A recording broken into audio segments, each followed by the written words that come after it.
ಆಮೇಲೆ ಏನು ಕತೆ ಅಂತ ಹೇಳ್ಬಿಟ್ಟು ಲಾಸ್ಟ್ಗೆ ಆನಂದ್ ಆಡಿಯವ್ರಿಗೆ ನಮಗೂ ಚೆನ್ನಾಗಿತ್ತು ಅವಾಗ. ಅವ್ರಿಗೆ ನಮ್ಮದು ಹಬ್ಬ ಪಿಕ್ಚರ್ ಕೊಡಿಸಿದ್ದೆ, ಹಬ್ಬ ಫಿಲಿಮು ಚಿತ್ರ ಅವ್ರಿಗೆ ಕೊಡಿಸಿದ್ದೆ. ಹಿಂಗೆ ನಮ್ಮ ಸ್ನೇಹಲೋಕ ಅವರೇ ಮಾಡಿದ್ರು. ಅವಾಗ ತಾನೇ ಕಂಪ್ನಿ ಅವ್ರದ್ದು ಸ್ಟಾರ್ಟ್ ಆಗ್ತಾಯಿತ್ತು, ಸ್ಟಾರ್ಟಪ್. ಸೊ ನಾನೇ ಆನಂದ್ ಆಡಿಯವ್ರು. ಆವಾಗ ಮೋಹನು ನನಗೆ ತುಂಬ ಕ್ಲೋಸ್, ಇಬ್ಬರು ತುಂಬ ಅವಾಗೇ ಚೆನ್ನಾಗಿ ಕ್ಲೋಸ್ ಇದ್ವಿ. ಸೊ ನಾನೇ ಆಡಿಯೋ ಎಲ್ಲ ಮಾಡಿಸಿದ್ದು, ಹಬ್ಬ ಅದು ಎಲ್ಲ ನಮಗೆ ಮಾಡಿಸಿ. ಸೊ ಆ ಟೈಮಲ್ಲಿ ಈ ಥರ ಒಂದು ಆಫರ್ ಇದೆ, ಈ ಥರ ಅಂತ ನಾನು ಅವ್ರಿಗೆ ಕೇಳಿದೆ. ಸರಿ ಆಯಿತು, ನಾನು ನಮ್ಮ ಪಾರ್ಟ್ನರ್ಸ್ ಇಬ್ಬರು ಮಾತಾಡ್ತೀನಿ ಅಂತ ಹೇಳ್ಬಿಟ್ಟು ನಾವೆಲ್ಲರೂ ಸೇರಿ, ನಂದು ವರ್ಕಿಂಗ್ ಪಾರ್ಟ್ನರು ನಾನು, ನಂದು ರೈಡ್ಸು, ಮಿಕ್ಕಿದ್ದು ಅವರೆಲ್ಲ ಬಡ್ಜೆಟ್ ಹಾಕೋದು 5-5 ಲಕ್ಷ ಅಂತ ಹಾಕ್ಬಿಟ್ಟು 4-5 ಜನ ಸೇರಿ ಒಂದು 40 lakhsಲ್ಲಿ ಪಿಕ್ಚರ್ ಮಾಡಿದೆ. 40 ಲಕ್ಷದಲ್ಲಿ ಫ್ರೆಂಡ್ಸ್ ಮೂವಿ. 5 ಕೋಟಿ ಬಂತು. 5 ಕೋಟಿ ಬಂತು. 5 ಕೋಟಿ ಬಂತು. 10 ಪಟ್ಟು ಜಾಸ್ತಿ ಬಂತು. ಬರೀ ಆಡಿಯೋದಲ್ಲೇ 1.25 ಕೋಟಿ ಬಂತು.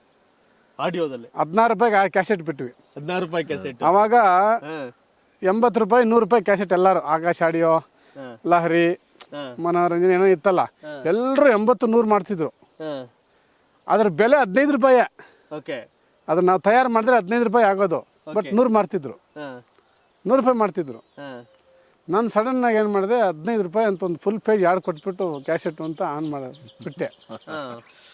ಮೋಹನ್ ಅಂದರು, ನೋಡ್ರಿ ನನಗೆ ಗೊತ್ತಿಲ್ಲ, ನೀವು ಪ್ರೊಡ್ಯೂಸರ್, ನಾನೇ ಪ್ರೊಡ್ಯೂಸರ್ ಅದರಲ್ಲಿ, ನಿಮ್ಮ ಇಷ್ಟ ಇದು 15 ರೂಪಾಯಿಗೆ ವಸೂಲಾಗುತ್ತಲ್ಲ, ನೀವು 15 ರೂಪಾಯಿ ನಾನು ಕೊಡ್ತಾ ಇದ್ದೀನಿ ಅಂತ ಹೇಳ್ಬಿಟ್ಟು ನೀವು ಅನೌನ್ಸ್ ಮಾಡಿ, ಬಟ್ ಎಲ್ಲರೂ ನಿಮ್ಮನ್ನ ತುಂಬಾ ಹುಷಾರಾಗಿರಿ, ನೀವು ಮಾಡಿದ್ರೆ ಮಾಡ್ಬಿಡ್ತಾರೆ ಅನ್ನೋ ರೇಂಜ್ಗೆ ನನಗೆ ಅವರು.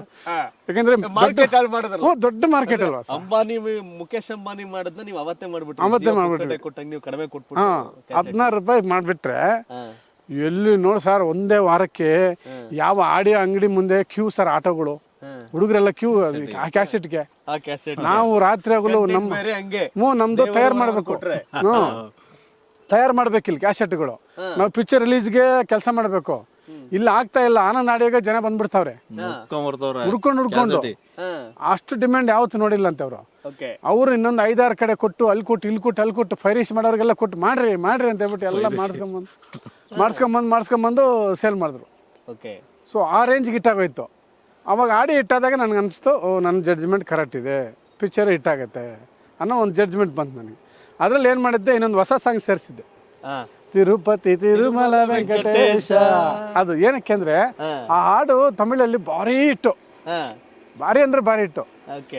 ನಮ್ಮ ದೇವ ಸರ್ ಮ್ಯೂಸಿಕ್ ಡೈರೆಕ್ಟರ್ ಇದ್ರಲ್ಲ, ನಮ್ಗೆ ತುಂಬಾ ಕ್ಲೋಸ್. ನಮ್ಮ ಕಂಪನಿಯಲ್ಲಿ 3-4 ಪಿಕ್ಚರ್ ಮಾಡಿದ್ರು. ಅಮೃತವರ್ಷಿಣಿ, ನಮ್ಮ ಇದು ಒಂದೇ ಮಾತ್ರಮು, ತುಂಬಾ ಮಾಡಿದ್ರು, ಪಿಕ್ಚರ್ಸ್ ಮಾಡಿದ್ರು. ನಾನು ಹೋಗಿ ಸರ್ ಅಂದ ಸಾಂಗ್ ವೇಣುಮ್ ಸರ್ ಅಂದೆ. ಇಲ್ಲ ಪಾ ಸಾಂಗ್ ನಾನೇ, ಮ್ಯೂಸಿಕ್ ಡೈರೆಕ್ಟರ್ ನಾನೇ, ಬಟ್ ಪ್ರೊಡ್ಯೂಸರ್ ಇಲ್ಲಿಲ್ಲ, ಎಲ್ಲೋ ಫಾರಿನಲ್ಲಿದ್ದಾರೆ, ಅವ್ರು ಇಲ್ಲ ಇಲ್ಲಿ, ನೀನು ಮಾಡ್ಕೋ, ನೀನು ಮಾಡ್ಕೊಂಬಿಡು ಅಂದರು. ಏನಾದ್ರು ಬಂದರೆ ನಾನು ನಡ್ಕೊತೀನಿ, ಹೋಗಿ ಮಾಡ್ಕೋ ಹೋಗಿ ನೀನು, ಸ್ವಲ್ಪ ಹೋಗಿ ಮಾಡ್ಕೊ ಅಂದ್ಬಿಟ್ರು. ಏನು ಸರ್ ಹೋಗಿ ನೀನು ಅಂದರು. ಬಂದಿದ್ದೆ, ನಮಗೆ ಕಲ್ಯಾಣ ಅವಾಗ ತುಂಬ ಕ್ಲೋಸ್, ನಮ್ಮ ಕಲ್ಯಾಣ, ನಮ್ಮೂರು ಮಂದಾರವೆ, ಅಮೃತವರ್ಷಿಣಿ ಎಲ್ಲ ಮಾಡಿಸಿದ್ವಲ್ಲ, ನನಗೆ ಒಂಥರ ಫ್ರೆಂಡ್ ಥರ. ಹೋಗಿದ್ದೆ, ನೋಡಪ್ಪ ಇನ್ನು ಮ್ಯೂಸಿಕ್ ಮಾಡ್ಬೇಕು ನಿಮಗೆ ಪಿಕ್ಚರ್ಗೆ ಅಂದೆ. ನಾನು ರೀಮೇಕು ಇವೆಲ್ಲ ಪಿಕ್ಚರ್ ನಾನು ಮಾಡಲ್ಲ, ನನಗೆ ಹೆಲ್ಪ್ ಮಾಡು ಹೋಗ್ಲಿ ಅಂದೆ. ನಾನೇ ಸರ್ ಆ ಮ್ಯೂಸಿಕ್ ಡೈರೆಕ್ಟರ್ ಪಿಕ್ಚರ್ಗೆ, ನಮ್ಮ MD ಶ್ರೀಧರ್ ನಾವು ಕೂತ್ಕೊಂಡು, ಮ್ಯೂಸಿಕ್ ಡೈರೆಕ್ಟರೇ ಇಲ್ಲ ಪಿಕ್ಚರ್ಗೆ, ಹಂಗೆ ಟ್ಯೂನ್ ಹಾಕ್ಸ್ಬಿಟ್ಟು ಅವ್ರು ಕಲ್ಯಾಣ ಹೆಲ್ಪ್ ಮಾಡಿದ್ರು. ಆಮೇಲೆ ಆರ್ಕೆಸ್ಟ್ರಾ ಅದು ಇದು ಎಲ್ಲ ಅರೇಂಜ್ ಮಾಡಿಬಿಟ್ರು. ಕರ್ಕೊಂಡೋಗಿದ್ದು ಎಲ್ಲ ಹಂಗೆ ಸ್ಟೇಜ್ ಇಳಿಸಿ ಎಲ್ಲ. ಆಮೇಲೆ ಟ್ರ್ಯಾಕ್ ತಗೊಂಬಂದಿದ್ದೆ ಹೈದ್ರಾಬಾದಿಂದ, ಆ ಟ್ರ್ಯಾಕ್ಗಳನ್ನ ಹಂಗೆ ಹಾಕ್ಬಿಟ್ಟು ಹೊಡೆದ್ಬಿಟ್ಟೆ. ತಿರುಪತಿ ತಿರುಮಲ ಸಾಂಗ್ ಒಂದು ಹೊಸದು ಮಾಡಿಸಿ ಅದು ಹಾಕಿ ಹೊಡೆದ್ಬಿಟ್ರೆ ಸೂಪರ್ ಹಿಟ್ ಆಗೋಯ್ತು. ಮ್ಯೂಸಿಕ್ ಡೈರೆಕ್ಟರ್ ಕರೀರಿ ಪ್ರೆಸ್ ಮೀಟ್ಗೆ ಅಂತಾರೆ, ಮ್ಯೂಸಿಕ್ ಡೈರೆಕ್ಟರ್ ಇಲ್ಲವ್ರೆ ಅಂತಾರೆ. ಮ್ಯೂಸಿಕ್ ಡೈರೆಕ್ಟರ್ ಇಲ್ಲ, ಯಾರು ಕರೆಯೋದು? ಮ್ಯೂಸಿಕ್ ಡೈರೆಕ್ಟರ್ ಇಲ್ಲ, ಎಲ್ಲ ಮ್ಯೂಸಿಕ್ ಡೈರೆಕ್ಟರ್ ಕರೀರಿ ಅಂತಾರೆ. ಜಿ ಕೃಷ್ಣ ಅಂತ ಹಾಕಿದ್ದೆ, actually original music director Ghantadi Krishna, ಅವರು ಟಾಪಲ್ಲಿದ್ರು. ಅವ್ರು ಕರೆದ್ರೆ 10 ಲಕ್ಷ ಕೇಳ್ತಾರೆ, ನಾವ್ ಎಲ್ಲಿಂದ ಕೊಡೋದ ಅಂತ ಹೇಳ್ಬಿಟ್ಟಿದ್ದೆ.